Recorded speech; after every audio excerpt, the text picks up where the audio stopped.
is implemented. We can talk about it with Dr. David Rodin, who's co-director of the Institute for Defence, Law and Armed Conflict at the University of Oxford. He joins us from our central London studio. Thank you very much for joining us. Pleasure. What are your thoughts on what might unfold if a no-fly zone were implemented? Well, I think the starting point for any consideration of this question has to be the fact that there are a number of ordinary people, a great number of ordinary people in Libya, who are being attacked and exposed to terrible danger by their own government. And I think that that does provide a very, very clear imperative to do something in a case where the imposition of a no-fly zone looks like it's going to have to be a necessary component of any action that will really address the harms and risks that those people are facing. But I think balanced against that has to be an appreciation of the very, very real and significant considerations that must always provide a very, very serious presumption against using military force within another state. And of course, Colonel Gaddafi is saying that he would fight any no-fly zone, which does really underline the dangers of it for any countries that were to try to enforce one. Well, absolutely. And I think when you look at the justification of a measure like this no-fly zone, one question is, is there a right to intervene within this particular state?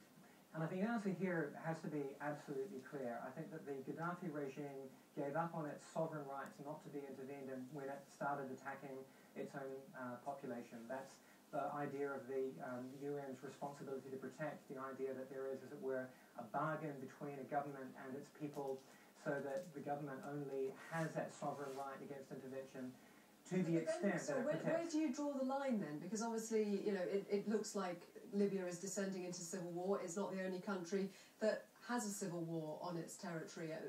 Where do you decide which countries you should intervene in?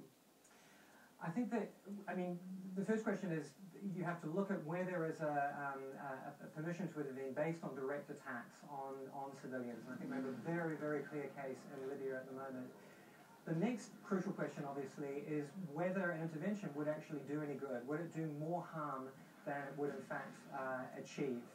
And I think here there are a number of issues that will have to be given very, very careful consideration. One is clearly the unintended effects that our own intervention would have on the very people that we're trying to help, on the population of Libya.